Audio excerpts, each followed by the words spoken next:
अस्सलाम वालेकुम नादरीन, इस नौजवान को देख रहे हैं। इनकी आंख को लगी थी चोट। क्या लगा था भैया? कांटा लगा।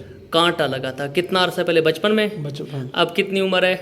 30 साल। 30 साल उम्र है। तो इन्होंने 3 जगहों से कार्निया ट्रांसप्लांट करवाए। ये मैसेज देने का मेरा मकसद ये है, मेरे पास अक्सर पेशेंट आते हैं जिनका कार्निया बिल्कुल ओपेक हो चुका है, जिनकी पुतली बिल्कुल सफ़ेद हो चुकी होती है। अक्सर मुझे आके लोग सवाल करते हैं, मेडिकल से रिलेटेड लोग पुतली सर कार्निया ट्रांसप्लांट करने का कहते हैं, और आम अगर कोई प्रोफेशनल ना हो तो वो कहते हैं सर आँख तब्दील करवाना है। अब मैं उनके लिए ये मैसेज देना चाहता हूँ कि नौजवान ने 3 जगहों से कार्निया ट्रांसप्लांट करवाया है, लेकिन अभी भी रिज़ल्ट वहीं का वही है, नज़र बिल्कुल भी बहाल नहीं हुई।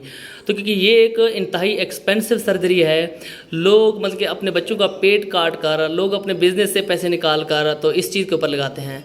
अगर ऐसा केस हो, कार्निया ओपेक हो, तो मैं आप लोगों को किसी भी सूरत में कार्निया ट्रांसप्लांट का मशवरा नहीं दूंगा, क्योंकि ये जो सर्जरी है इसमें कामयाबी के चांसेस बहुत ज़्यादा कम होते हैं, लेकिन सर्जरी बहुत ज़्यादा एक्सपेंसिव होता है।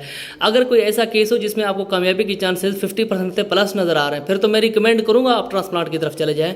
लेकिन कार्निया ट्रांसप्लांट का जो केस है इसमें कामयाबी के चांसेस बहुत ही कम होते हैं, तो बिल्कुल भी मैं रिकमेंड नहीं करूँगा कि आप कार्निया ट्रांसप्लांट की तरफ जाएं। बचपन में चोट लगी है और नौजवान ने 3 जगहों से ट्रांसप्लांट करवाया, फिर भी रिजल्ट इसका 0 है। थैंक यू, अल्लाह हाफिज़।